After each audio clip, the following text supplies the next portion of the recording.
जो ज्ञान ध्यान की बात बताते हैं, जो दुनिया में जिन धर्म का परचम लहराते हैं, ऐसे गुरु अरह सागर जी जो जन्माड़ी रसपान कराते हैं। ये दृष्टिकोण हमारा होना चाहिए। जिन हाथों से तुम रोज भगवान का प्रक्षाल करते हो, उन्हीं हाथों से यदि किसी की सेवा में आगे बढ़ा दोगे तो क्या होगा तुम्हारा। संत शिरोमणि आचार्य श्री 108 विद्यासागर जी महाराज के परम प्रभावक शिष्य परम पूज्य मुनि श्री 108 अरह सागर जी महाराज के मुखारविंद से 6 डाला पर अर्थ सहित श्रवण कीजिए मंगल प्रवचन।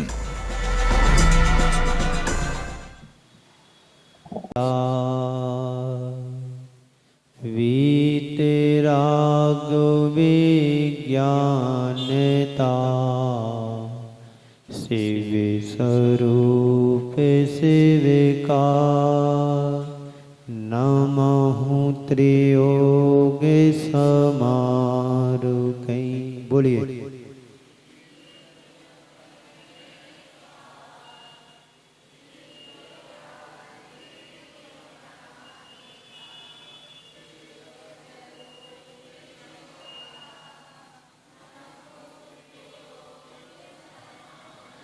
जे त्रिभुवनों में जीवे अनंत, सुख चाहे दुख ते भयवंत।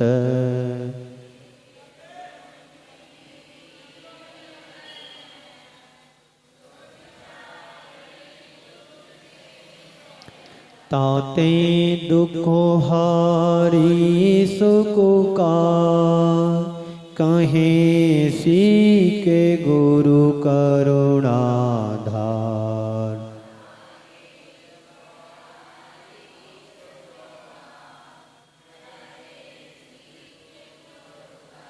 ताही सुनो भवे मनो थेरे आन, जो चाहो अपनो कल्याण।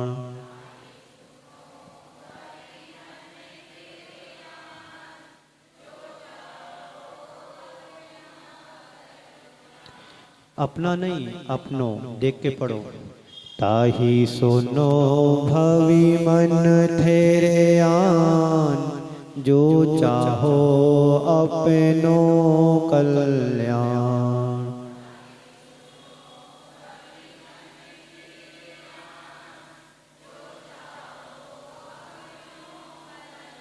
मोहे महामद पियो अनादि, भूल आप को भर मत बादी।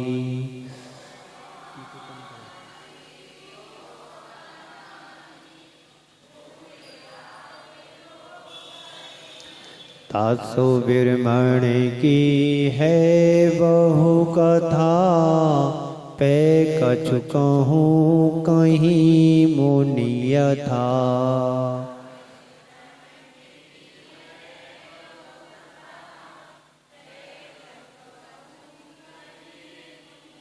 काली अनंत निगोद मझार, वित्यो केंद्रे तन धार।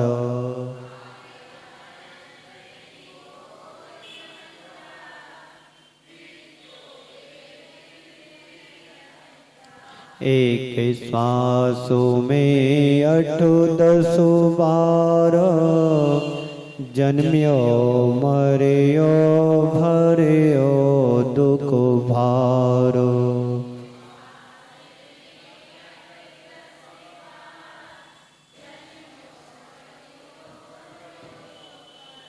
निकसी भूमि जल पावक भयो, पवनो प्रत्येक वनस्पति थयो।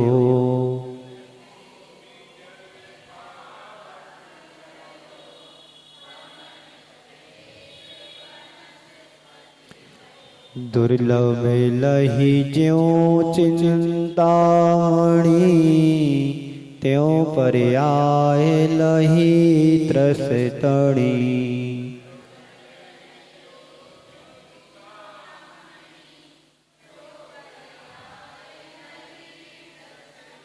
लटो पिपील आदि शरीर धर धर मरियो सही बहु पीर।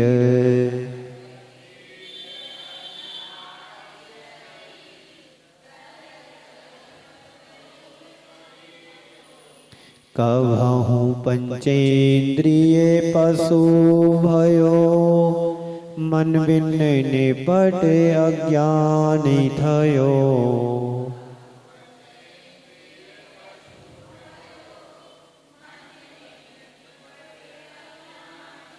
सिंहादिको से निहबे क्रूर निवले पशु हति खाए भूर।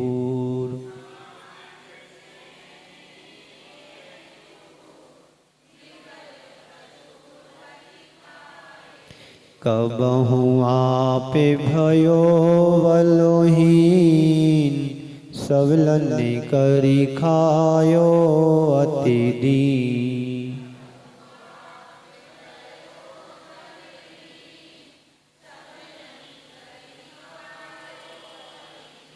छेदनो भेदन भूख प्यास भारे बहने में आतपो त्रास।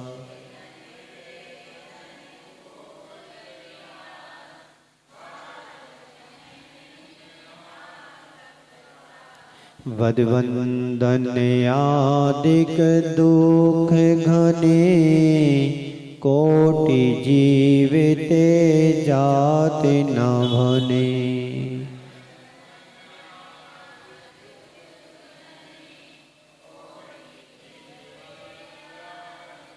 अति संक्लेश भावोते मरियो घोर शोभ सागर में परियो।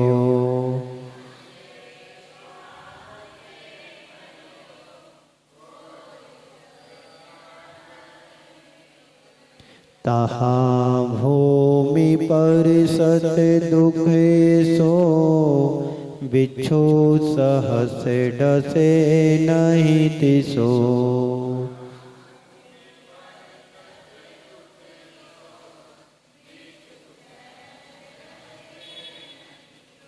तहाँ राधि श्रोणित बाहिनी कृमि कुल कल तो देह दाहिनी।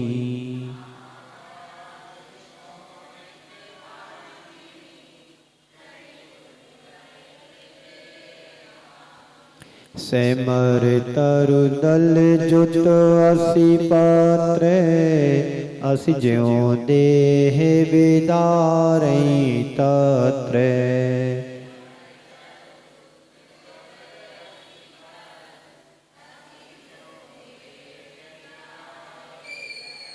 मेरु समान लोहे गल जाए ऐसी सीते ओसड़ता थाए।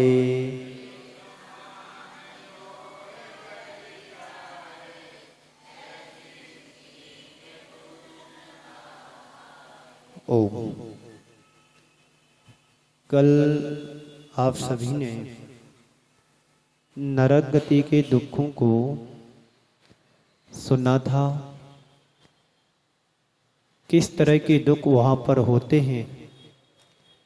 नारकी जीवों की एक विशेषता होती है, यदि वो जीव मरना चाहे तो मर नहीं सकता है। टुकड़े टुकड़े भी उन जीवों के कर दिए जाए नारकी जीव के, फिर भी वह ऐसी व्यवस्था है कि आपस में जुड़ जाते हैं, पुनः शरीर बन जाता है। वहाँ के दुखों से बचना भी चाहते हैं तो नहीं बच सकते हैं। अत्यधिक दुख वहाँ पर होते हैं और आगे दुखों की चर्चा करते हैं कि और कौन कौन से दुख वहाँ पर होते हैं। नारकियों में 4 प्रकार के दुख होते हैं। एक होता है क्षेत्र जनित दुख, वहाँ का जो द्रव्य क्षेत्र काल भाव जो होता है तो क्षेत्र यानी वहाँ की भूमि से संबंधित दुख होता है। कल पढ़ा था, तहाँ भूमि पर सत दुख इसो, यानी नरकों की भूमि को स्पर्श करने से इतना दुख होता है। कितना दुख होता है? जैसे 1000 बिच्छू एक साथ काटते हैं जितना दुख होता है। एक कवि की कल्पना है, दुख तो इससे भी ज्यादा होता होगा। क्षेत्र ही ऐसा है। यहाँ का क्षेत्र कैसा लगता है आपको? भारत देश भूमि को स्पर्श करने से कैसा लगता है? दुख होता है क्या? नहीं होता है ना। लेकिन नरकों की भूमि को स्पर्श करने से इतना दुख होता है जैसे हमारे शरीर में भयंकर दाह हो रही हो, जलन हो रही हो, जैसे आग अंदर जल रही हो, ऐसा दुख वहां पर होता है भूमि को स्पर्श करने से। तो क्षेत्र जनित दुख होता है। दूसरा शारीरिक दुख होता है। द्रव्य क्या है हमारा? शरीर क्या है? यह शरीर विक्रिया से बनाया हुआ शरीर है। हम वह नारकी जीव अपने शरीर को तलवार बना लेता है, भाला बना लेता है, आग बना लेता है, कीड़े मकोड़े बना लेता है। जो कुछ भी चाहे विक्रिया से अपने शरीर को सब कुछ बना सकता है, बनाने की क्षमता है। तो शारीरिक दुख है। एक नारकी दूसरे नारकी के ऊपर हमला बोलता है, आक्रमण करता है, पकड़ो पकड़ो, मारो मारो, काटो पीटो आदि आदि शब्द करते हुए, तो शारीरिक दुख होता है। मानसिक दुख होता है। मन में सोचते तो अच्छा है कि हम किसी जीव का भला करें, अच्छा करूं, फिर भी उल्टा ही होता है। और चौथा, असुर कुमार जाति के द्वारा जो दुख दिया जाता है याद दिला दिला करके, यह दुख भी वहां पर होता है। तो नरकों में ऐसे 4 प्रकार के दुख होते हैं। शारीरिक दुख होता है, क्षेत्र की अपेक्षा से दुख होता है, असुर जाति के देव एक दूसरे को भिड़ा करके दुख पहुंचाते हैं वह भी होता है, और मानसिक दुख भी होता है। चलिए अब अगला छंद आज पढ़ते हैं कि और कैसे दुख होते हैं। यहाँ तो हम गर्मी लगती है तो छाया में वृक्ष के नीचे चले जाते हैं, तो हवा चलती है तो अच्छा लगता है। पर वहाँ तो हवा चलती है तो कैसे तीक्ष्ण पत्ते जो गिरते हैं हवा के द्वारा, तो हमारे शरीर को छार छार कर देते, चीरते हुए चले जाते हैं वो पत्ते। इतनी वेदना इस जीव ने अनंतों बार वहां की भूमि पर जाकर के सहन किया है। सुनिएगा, छंद को पढ़े। सेमर तरु दल जुत असि पत्रे, असि ज्यो देह विदारई तत्रे। बोलिए।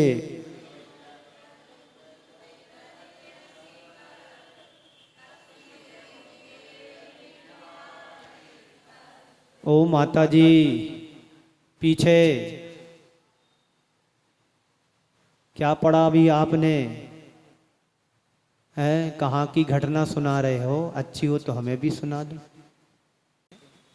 सेमर तरु दल जो तो असि पत्रे, असि ज्यों देह विदारई तत्रे। जोर से बोलिए।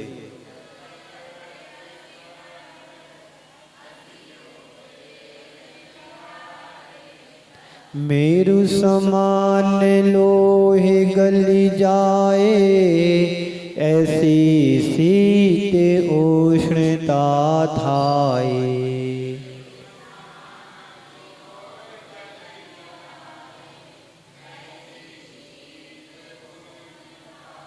एक साथ पढ़िएगा। मैं सेमर तरु दल जुते असि पत्रे, असि ज्यों देह विदारई तत्रे। मेरु समान लोहे गल जाए, ऐसी शीत उष्णता थाए।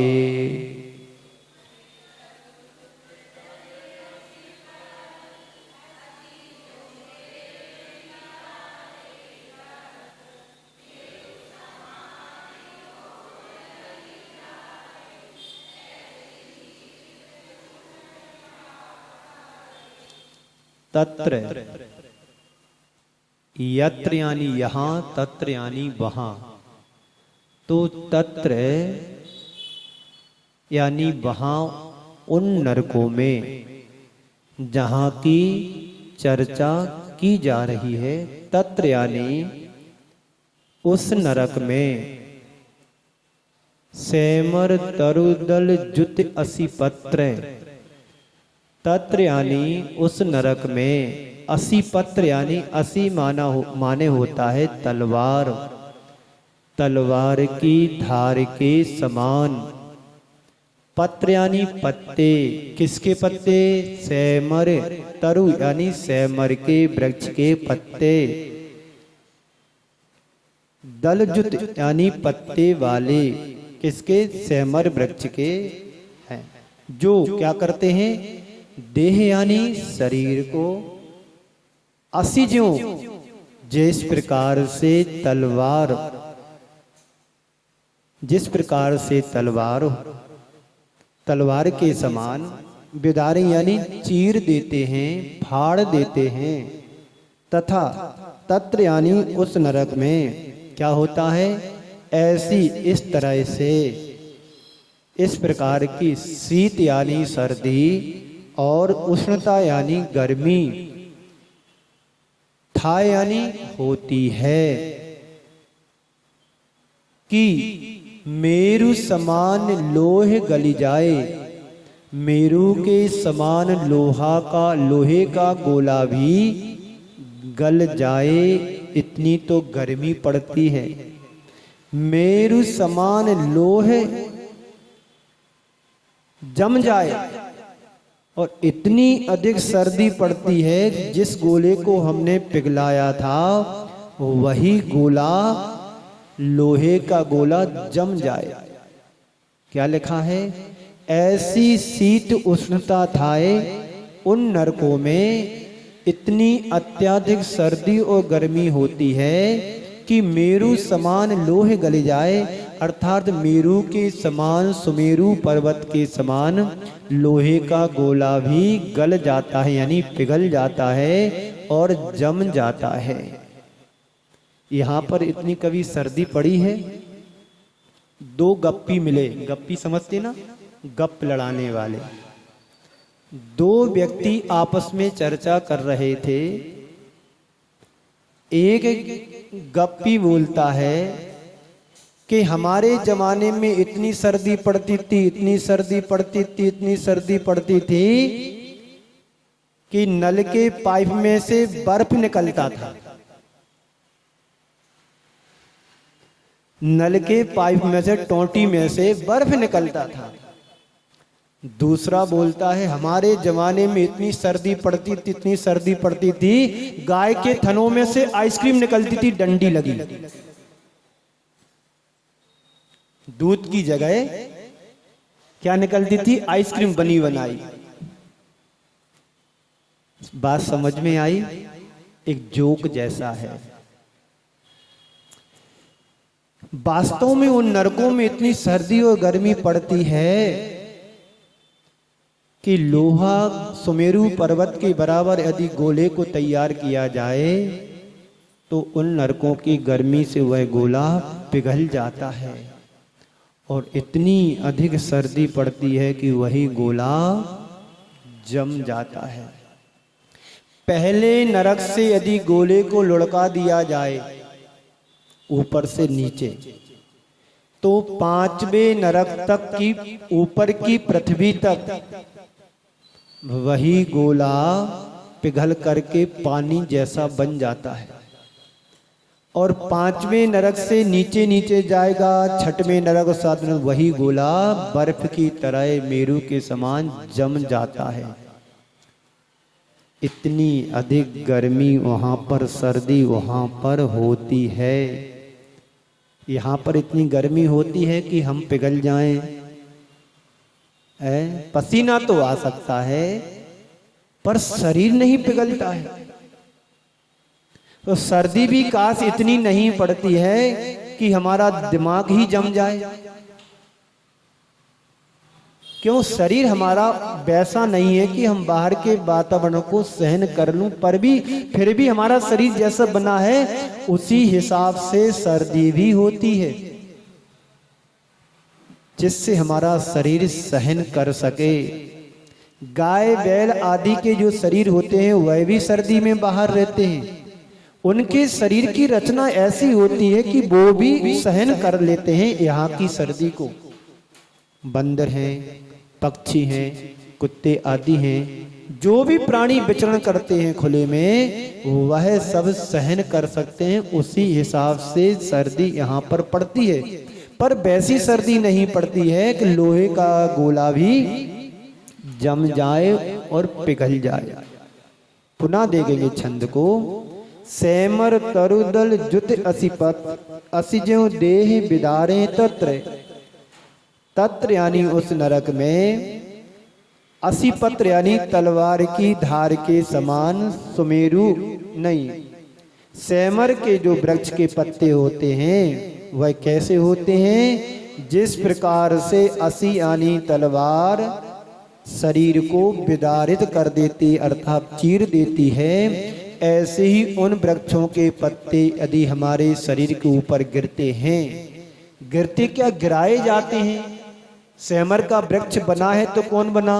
नारकी बना है, और नारकी ही वृक्ष बना है, और नारकी ही वृक्ष के पत्ते बना है। वही पत्ते जब वो नारकी उस छाया में जाता है वृक्ष के नीचे, चलो गर्मी से संतप्त हो रहे हैं, अब चलो वृक्ष के नीचे जाकर के शांति से बैठेंगे। वहां वृक्ष काय के लिए था? वह तो नारकी का वृक्ष बना है विक्रिया से। जैसे ही वह नारकी जाता है, राहत मिलेगी, श्वास लेंगे, राहत की सांस लेंगे, वहां से पत्ते गिरते हैं तो पूरे शरीर को चीर करके चले जाते हैं, शरीर के टुकड़े टुकड़े हो जाते हैं। पर ये बात है कि वो शरीर पुनः विक्रिया से जुड़ जाता है। यहाँ जरा सा अपन सब्जी बनाते हैं, कोई काम करते हैं चाकू से, किसी भी चीज से जरा सी उंगली कट जाती है तो कितनी तकलीफ होती है, और नमक मिर्ची का काम कर रहे तो फिर कहना ही क्या, तकलीफ होती ना आप लोगों को? अनुभव तो बताओ। हाँ होती है। आप लोग भूल गए हाँ जी कहना? हाँ जी। कितनी तकलीफ होती है, उस तकलीफ को याद करो, नरकों की वेदना को याद करो। किसने सहन किया सागर पर्यंत तक? इस जीव ने ही तो सहन किया है, कोई पड़ोसी ने थोड़ी किया। गलती हमने की तो पनिशमेंट भी तो हमको मिलेगा। जब कोई अपराधी, यहाँ पर कोई व्यक्ति अपराध करता है तो दंड स्वरूप उसको क्या मिलता है?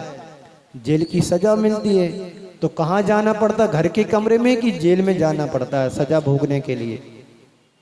जेल में जाना पड़ता है। तो ऐसे ही यहाँ पर जो हम कर्म करते हैं, कृत्य करते हैं, और ऐसे यदि कृत्य हमारे द्वारा हो जाता है, उसी समय मेरी आयु का बंध हो जाता है, तो कहाँ की बंधेगी फिर आयु? खोटी आयु बनेगी, और खोटी आयु बन गई तो फिर भोगने के लिए वहां जाना पड़ेगा। तो उन नरकों में, तत्र यानी उन नरकों में, असिपत्र यानी तलवार की धार के समान, सुमेरु सेमर के जो वृक्ष होते हैं, उनके जो पत्ते होते हैं, वह नारकी के शरीर को ऐसा विदारित करते हैं जैसे तलवार किसी को चीरती है या काटती है। एक बात। दूसरी बात, उन नरकों में इतनी सर्दी गर्मी होती है कि मेरु समान लोह गली जाए, ऐसी शीत उष्णता थाए। उन नरकों में ऐसी तीक्ष्ण सर्दी और गर्मी पड़ती है कि मेरू के समान गोले को भी पिघलना पड़ता है, और नीचे जाओ 6वें और 7वें नरक में तो वही गोला जम जाता है बर्फ की तरह। जैसे लोहे का ठोस गोला होता है ऐसा जम जाता है। और आगे चलते हैं।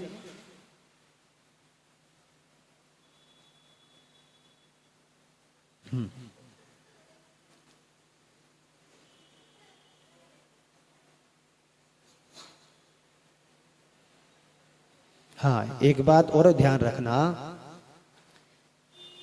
अभी पिछले छंद में आया था कृमि कुल कलित देह दाहिनी, तो वहां पर कीड़े मकोड़े नहीं होते। मैं अभी बार बार यही बता रहा हूं, सब कुछ जो कुछ होता है नार के जीव स्वयं बनते हैं। चाहे नदी बनती हो, वृक्ष बनता हो, लोहे का गोला बने, कीड़े मकोड़े बने, उसका पीप और खून भी बने, तो कौन बनता है? सब नार के जीव अपनी विक्रिया से ही बनते हैं। वहां पर त्रस जीव नहीं पाए जाते हैं, वहां पर पानी नहीं मिलेगा तुम्हारे लिए, वहां पर भोजन नहीं मिलेगा खाने के लिए, कि भूख लग रही है तो कोई तुम्हें थाली परस कर लगा करके लाएगा कि हाँ बेटा खा लो। जो तुमने यहाँ पर कर्म किया था उसका फल वहां पर भोगने के लिए जाना पड़ता है, ये निश्चित है। तो वहां पर नारकी समेत प्रकार के नदी बनते हैं, कृमि कीड़े मकोड़े बनते हैं, वृक्ष आदि बन जाते हैं और एक दूसरे को पीड़ा देने का कार्यक्रम करते हैं। आप लोग भी कार्यक्रम करते हैं, 10 लक्षण आने वाले हैं, सांस्कृतिक कार्यक्रम करोगे, करते कि नहीं करते यहाँ पर, है ना? तो ऐसे भी वहां पर नरकों में सब 24 घंटे, वहां दिन नहीं होता है, क्या होता है? रात, सिर्फ रात ही रात चलती है। इतना घोर अंधकार कि कुछ भी नहीं सूझता है। यहाँ के अंधेरे की फिर भी विशेषता है कि सामने वाला कोई है ऐसा दिख रहा है, समझ में आ जाता है कोई दूसरा कमरे में प्रवेश किया है, पर वहां तो कुछ भी समझ में नहीं आता है, बस अंधकार, सिर्फ अंधकार। अब आगे कहते हैं नारकियों के दुख और असुर कुमार द्वारा दुख। पूरे समय नहीं, 33 सागर तक अंधकार अंधकार ही है। स्वर्गों में प्रकाश प्रकाश प्रकाश ही है। और जहां हम रह रहे दोनों चीजें, नारकी भी हैं और देव भी हैं। अच्छे कर्म करने वाले भी जीव हैं और बुरे कर्म करने वाले भी जीव हैं। जो बुरे कर्म करता उनके जीवन में अंधकार होता है और जो सद्कार्य करते उनके जीवन में हमेशा प्रकाश होता है। अब विचार करो, हम किस श्रेणी में रहने वाले लोगों में से हैं? नरकों में उजाला नहीं होता है। आप यहां गड्ढा करो और गड्ढे को 1-2 किलोमीटर अंदर ले जाओ सुरंग बना करके, वहां आपको प्रकाश मिलेगा क्या? एक गड्ढे कहते हैं ढोल की पोल की तरह होते हैं, तिरछे होते हैं, सीधे होते हैं, आड़े होते हैं, पता नहीं कैसे कितने कितने तरह के होते हैं। उनमें अंधकार ही अंधकार है, प्रकाश नहीं है। अब मोदी जी ने व्यवस्था ही नहीं बनाई, लाइट वाइट वहां पर ले नहीं गए, ट्रेनें नहीं पहुंच पा रही हैं, तो कैसे आदमी जाएगा? तो मर के ही जाएगा। जो करोगे सो भरोगे। चलिए और एक छंद लेते हैं, समय आपका हो रहा। अब कहते हो आप भूख तो लगती है, प्यास तो लगती, तो कुछ मिलता है कि नहीं मिलता है? और किस तरह के दुख होते हैं, उन दुखों को सुनिएगा। जैसे आप सब्जी बनाते हैं ना, लौकी होती है, उसको क्या बोलते हैं आप लोग? लौकी के लिए घिया। क्या दिया? घिया। हमारे उधर एमपी में लौकी बोलते हैं, गड़ेलू बोलते हैं, अपने अपने देश की भाषा है, समझ गए मेरी बात को। जैसे आप सब्जी के पीस बनाते हैं, छोटे छोटे टुकड़े कर लेते हैं, ऐसे ही वहां पर इस शरीर के एक नारकी दूसरे नारकी के छोटे छोटे टुकड़े कर करके पीस कर करके उनको काटते मारते पीटते रहते हैं। वो दुख इस जीव ने सहन किया। सुनिएगा, जैसे यहां पर लोग चुगली करते हैं ना एक दूसरे की, हमने तो ऐसा सुना है आपके बारे में, तो वो पता नहीं क्या क्या बोले, पर हम निकल रहा था इसलिए थोड़ी सी कान में आवाज़ तो आई है, पर लगता है वो आपके बारे में ज़्यादा बार बार नाम लेकर के कह रहे थे। अब क्या कह रहे थे पर ये नहीं सुन पाया क्योंकि मेरे को जल्दी जाना था, पर तुम्हारा नाम जरूर कान में सुनाई आ गया। कुछ बुराई जैसी कर रहे थे वो। तो यहां पर भी है नारायण, सुनिएगा। तिल तिल करें देह के खंड, असुर भिड़ावे दुष्ट प्रचंड।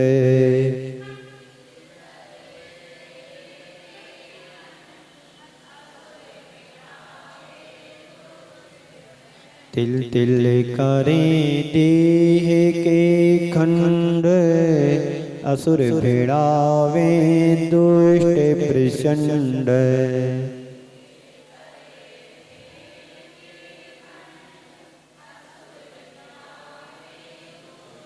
सिंधु नीर ते प्यास न जाए, तो पड़े कि न बूंद लहाए।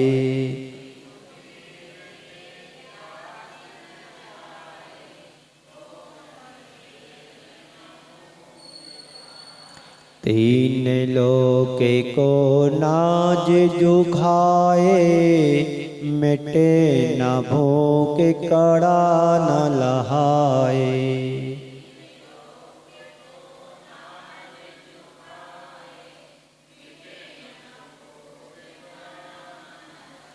ए दुख बहु सागर लो सहे। बोलो,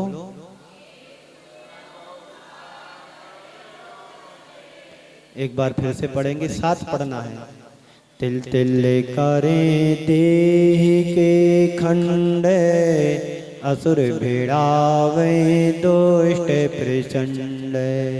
सिंधु नीर ते प्यास न जाए, तो पड़े कि न बूंद लहाए। तीन लोक को नाज जुखाए, मिटे न भूख कड़ा न लहाए। ये दुख बहु सागर लो सहे।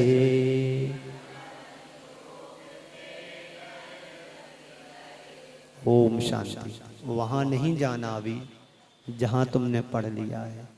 नरक गति का वर्णन है तो यहीं तक है ना। चलिए देखेंगे।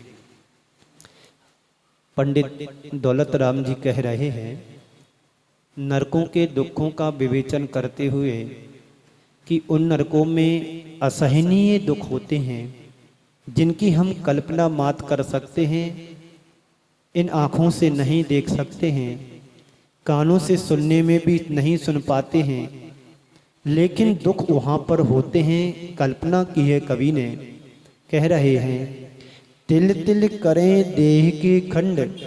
उन नरकों में नारकी एक दूसरे के देह के यानी शरीर के तिल तिल के बराबर खंड कर देते यानी टुकड़े कर देते हैं। तिल कितना बड़ा होता है? बहुत छोटा होता है। आप लोगों ने तिल देखा है? कितना बड़ा होता होगा? है इतना बहुत छोटा सा है ना। यदि हाथ से आप पकड़ के उठाओगे तो उठ नहीं पाएगा वो पीस। एक कल्पना है कवि की कि उन नरकों में नारकी जीव एक दूसरे के शरीर के तिल तिल के बराबर टुकड़े कर देते हैं।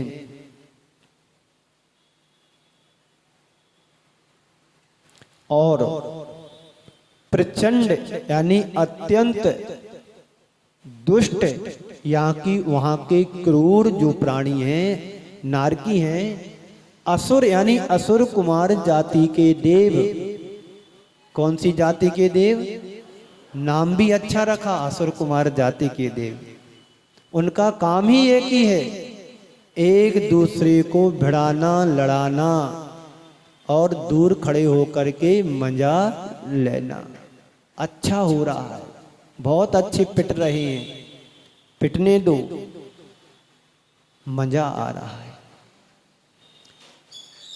तो उन नरकों में नारकी एक दूसरे के तिल तिल के बराबर शरीर के टुकड़े कर देते हैं, लेकिन दुष्ट प्रकृति वाले असुर कुमार जाति के देव एक दूसरे को भिड़ावे यानी आपस में भिड़ा देते हैं। देखो आपने इनकी चुगली की थी, ये वही व्यक्ति है तुम्हारी जमीन हड़प ली थी, आपको पता नहीं है? हाँ यही है, यही, इसको पकड़ो। और आपस में एक दूसरे को, क्योंकि प्रकृति जन्य वहां की दुर्बलता है, वहां की भूमि का ऐसा कुछ असर है, प्रभाव है कि अच्छा करने के बाद भी हम बुरा कर पाते हैं, बुरा कर लेते, अच्छा नहीं कर पाते हैं। तो असुर जाति के देव आपस में भिड़ावे यानी एक दूसरे को क्या करते हैं, लड़ा देते हैं, भिड़ा देते हैं कि लड़ो तुम, तो इसने तुम्हें मारा था, इसने तुम्हें पीटा था, आज अच्छा मौका है बदला ले लो। फिर इतने होने के बाद क्या होता है, सिंधु नीर ते प्यास ना जाए तो पढ़े एक ना बूंद लहाए। इतनी अधिक प्यास वहां पर लगती है कि शायद हम समुद्र के बराबर पानी भी पी लें। समुद्र जितना होता है उतना यदि मैं पानी यहां पर पी लूं तो भी प्यास नहीं बुझती है, यानी एक बूंद पानी पीने को नहीं मिलता है। कल्पना करो, प्यास जब यहां पर लगती है तो कैसी तकलीफ होती है, अनुभव किया है कभी? अनुभव का तो मौका ही नहीं आता है कि प्यास लग रही है तो प्यास को सहन कैसे करें। साधु जीवन से पूछो, सर्दी भी निकालते हैं, गर्मी भी निकालते हैं, बरसात भी निकालते हैं। प्रकृति में जीना सीखो, लेकिन हम लोग विकृति में जीते हैं। विकृति क्या है? क्या है विकृति? बंद कमरे में रहना, एसी चला के रहना, कूलर चला करके रखना, पंखे चला करके रखना, वहां पर शुद्ध वायु नहीं आती है, पूरा पैक है कमरा, दुर्गंध भी वहीं पर है, सुगंध भी वहीं पर, सब मिक्स हो रहा है। तो प्रकृति कहाँ है? विकृति में जी रहे हैं। सिंधु नीर ते प्यास न जाए तो पढ़ एक ना बूंद लहाए। अर्थात उन नरकों में इतनी अधिक प्यास लगती है कि समुद्र के बराबर, सिंधु नीर यानी जल, पानी, सिंधु यानी समुद्र, तो समुद्र के बराबर यदि जल पी लें वहां पर तो भी प्यास नहीं बुझती है, मतलब एक बूंद पानी भी नहीं मिलता है। और यहां पर पानी ना मिले तो क्या होगा? तूफान हो जाएगा,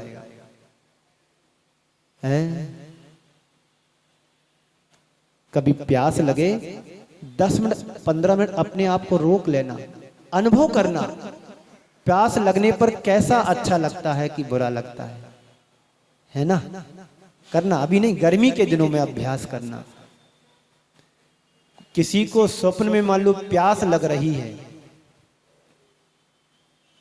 स्वप्न में मान लो किसी को प्यास लगी है, भूख लगी है, तो कितना अनाज उसको लगेगा खाने के लिए और कितना टैंकर पानी पीने के लिए लगेगा, बताओ, इसका उत्तर दो। मान लीजिए, माना कि स्वप्न में किसी को प्यास लगी है तो कितने लीटर पानी पीने की जरूरत लगेगी? बोलो।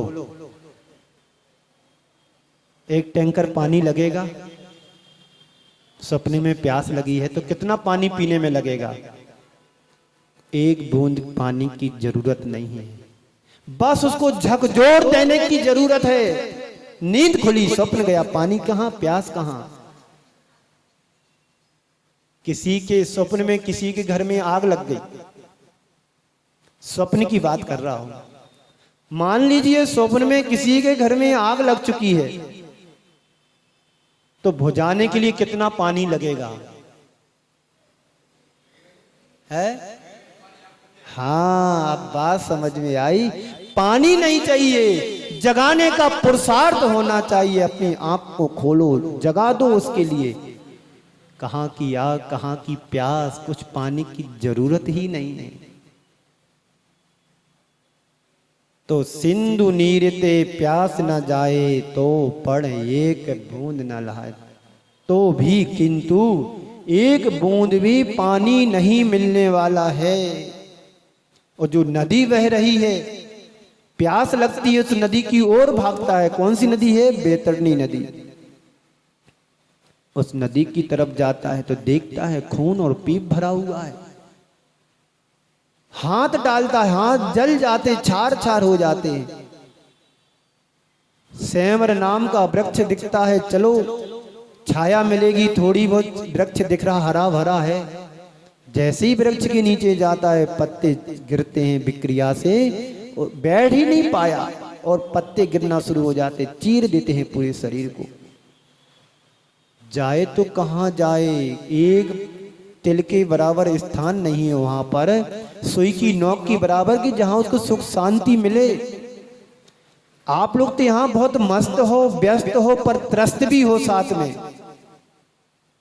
इस घर में अच्छा नहीं लग रहा तो दूसरे घर में चले गए, दूसरे घर में अच्छा नहीं लगा तो तीसरे मोहल्ले में चले गए, वहां अच्छा नहीं, दूसरा शहर में चले गए।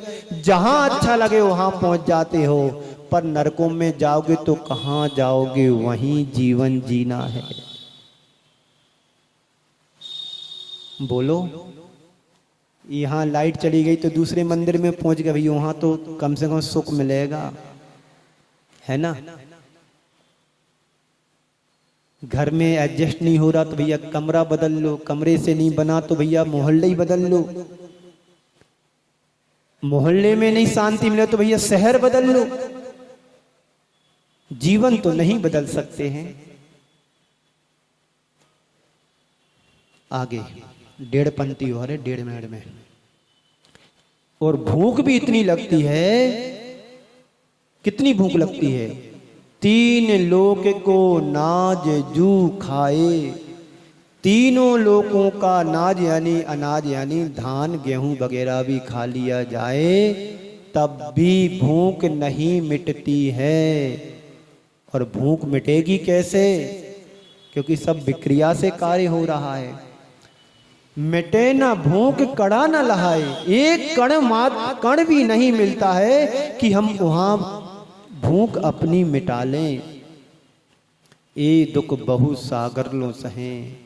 एक दिन नहीं, 1 वर्ष नहीं, 10 वर्ष नहीं, 100 वर्ष नहीं, 1000 वर्ष नहीं, सागरों पर्यंत तक वहां पर इस तरह की प्यास, भूख, गर्मी, सर्दी आदि की वेदना को सहन करना पड़ता है। ये दुख बहुत सागर लो सहे, बहुत सागर पर्यंत तक इस तरह के दुखों को यह जीव नरकों में सहन करते हैं। इसी मंगल पुनीत भावना के साथ पूज्य गुरुदेव के चरणों में नमन अर्पित करते हैं। जय बोलो मुनि श्री